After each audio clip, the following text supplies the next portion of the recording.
नमस्कार बंधुरा तोमरा केमन आछो आशा करी तोमरा सकलेई खूब भालो आछो।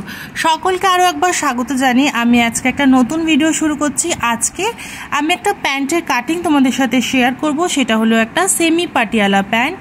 नर्माल सूटेर साथे जे 2 मीटार कापड़ थाके सेरकमई एकटा कटन पिसेर पैंटेर कापड़टा दिये आमी एई सेमी पाटियाला पैंटेर काटिंगटा शेयर करब। आमार काछे सालोयार पैंटेर थेकेও बेशी डिमांड थाके एई सेमी पाटियाला पैंट, केन कि कास्टमार चाय जे तादेर पुरो कापड़टा यूटिलाइज करते, सेजोन्नो बोले যতটা হোক কুচি দিয়ে ঘের করে পাটিয়ালা প্যান্টের মতো তৈরি করতে। তো 2 মিটার কাপড় দিয়ে তোমরাও জানো পাটিয়ালা প্যান্ট তৈরি করা সম্ভব না, তো সেমি পাটিয়ালা প্যান্ট আমরা তৈরি করব। দেখো কাপড়টাকে আমি 4 ভাঁজে ভাঁজ করে নিয়েছি এবং আমার দিকে বন্ধ দিকটা আছে আর অপর দিকে খোলা দিকটা। টোটাল লেন্থটা আমি মেপে নিলাম। মেপে নেওয়ার পরে আমি উপর দিক থেকে বেল্ট বের করব। তো বেল্টের জন্য আমি কাপড় কিছুটা ছেড়ে দিচ্ছি। আমার 8 ইঞ্চি মতো কাপড়ে বেল্ট আমি তৈরি করব। তো উপর থেকে 8 ইঞ্চি বাদ দিলাম। এই দাগটাকে সোজা করে আমি এটা কাট করে নেব। চেষ্টা করব খুব সহজ পদ্ধতিতে সিম্পলি কয়েকটা স্টেপের মাধ্যমে তোমাদেরকে বোঝানোর। ভিডিওটা পুরোটা দেখো, স্কিপ না করে শেষ পর্যন্ত। আশা করি তোমরা সহজেই শিখে নিতে পারবে এই প্যান্টের কাটিংটা। সেলাই রিলেটেড ভিডিওগুলি দেখার জন্য আমার চ্যানেলটাকে অবশ্যই সাবস্ক্রাইব করে বেল আইকনটাকে প্রেস করে দিও, কারণ আমি আমার চ্যানেলে এই ধরনের ভিডিও দিতে থাকি। তো দেখো আমি উপর থেকে 8 ইঞ্চি কাপড় প্রথমে ডিভাইড করে নিলাম। এবার এই পার্টটাকে আমি কাট করে সরিয়ে রাখবো। এবার এই পার্টটাকে আমি কেটে নিচ্ছি।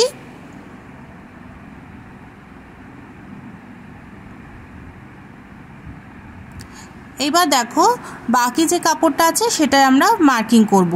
তো যে দিকটা আমার খোলা দিক আছে সেদিক থেকে মার্কিং শুরু করছি।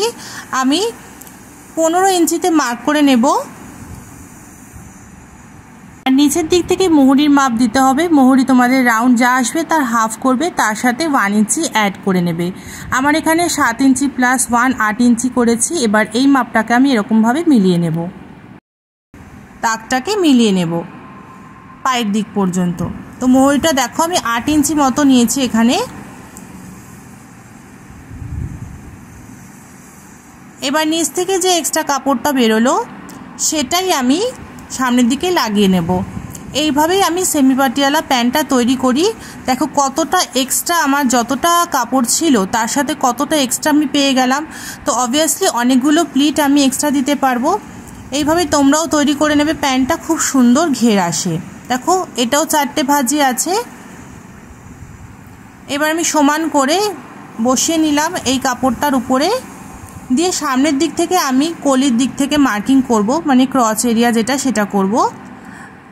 তো সেজন্য আমি মোটামুটি এখান থেকে 9 ইঞ্চি যতটা আছে 9 ইঞ্চি যতটা আছে ততটা অবধি দাগ দিলাম। তার চেয়ে কম নিলে কিন্তু হবে না। তো সামনে ওইটুকু কাপড় এক্সট্রা হবেই, ওটা বাদ দিয়ে দেবে। এবার আমি সোজা দাগ করে নিলাম। এর থেকে ভেতর দিকে আরও 2 ইঞ্চি ভেতরে আরও একটা দাগ দিয়ে সোজা দাগ দিয়ে নিলাম। দিয়ে এখানে আমি একটা রাউন্ড শেপ দিয়ে নেব। এরকমভাবে যদি তোমরা কাট করো আলাদা করে কলি অ্যাটাচ করার দরকার হয় না। এমনিতেই কিন্তু খুব সুন্দর ক্রস বা আসন এরিয়াটা তৈরি হয়ে যাবে।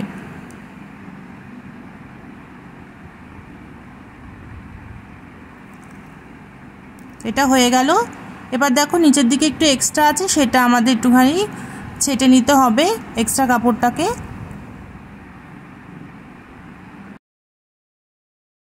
প্যান্টে যে ঘেরটা তৈরি হবে সেটা কিন্তু কাটিং হয়ে গেল। তো এই পোর্শনে আমাদের একটা জয়েন্ট আসবে, সেটা আমরা সেলাই মেশিনে জয়েন্ট করে নেব যখন আমরা প্যান্টটা সেলাই করব।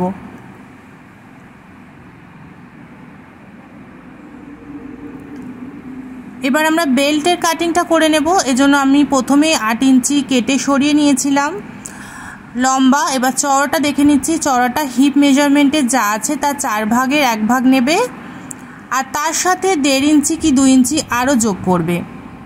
তো আমি দেখো এখানে প্রথমে 10.5 নিলাম, 42-এর 4 ভাগের 1 ভাগ, তার সাথে আরও 1.5 ইঞ্চি মতো অ্যাড করে নিলাম। এবার এটাকে সোজা করে নেবে, নিয়ে কাটিং করে নিলে কিন্তু বেল্টটাও রেডি হয়ে যাবে। এটা আমাদের 4 ফোল্ড কাপড় আছে। তো বেল্টের পার্টটাও কিন্তু রেডি হয়ে গেল। ব্যাস আর তো কোনো কিছু কাটিং করা নেই, আমাদের পুরো প্যান্টের কাটিংটাই কিন্তু কমপ্লিট হয়ে গেল। দেখো আমি তোমাদের দেখিয়ে দিচ্ছি। তো দেখেছো কত সুন্দর সহজভাবে তোমরাও প্যান্টটা কাটিং করে নিতে পারবে। ভীষণই ইজি এই প্যান্টের কাটিং, আমার তো ভীষণ সহজ মনে হয়। তোমরাও চেষ্টা করো, আর যদি তোমরা তৈরি করো আমাকে কমেন্টে জানিও, আমারও ভালো লাগবে। ভিডিওটা ভালো লাগলে লাইক করে দিও, কমেন্ট করো, বন্ধুদের সাথে শেয়ার করো, আর আমার চ্যানেলটাকে সাবস্ক্রাইব করে আমার পাশেই থেকো। যদি তোমরা ফেসবুক থেকে দেখে থাকো তাহলে ফেসবুক প্রোফাইলটাকে ফলো করে দিও। আবারও দেখা হবে নেক্সট ভিডিওতে, আবারও কোনো টিউটোরিয়াল ভিডিওর সাথে। ততক্ষণ পর্যন্ত সুস্থ থেকো, ভালো থেকো, টাটা।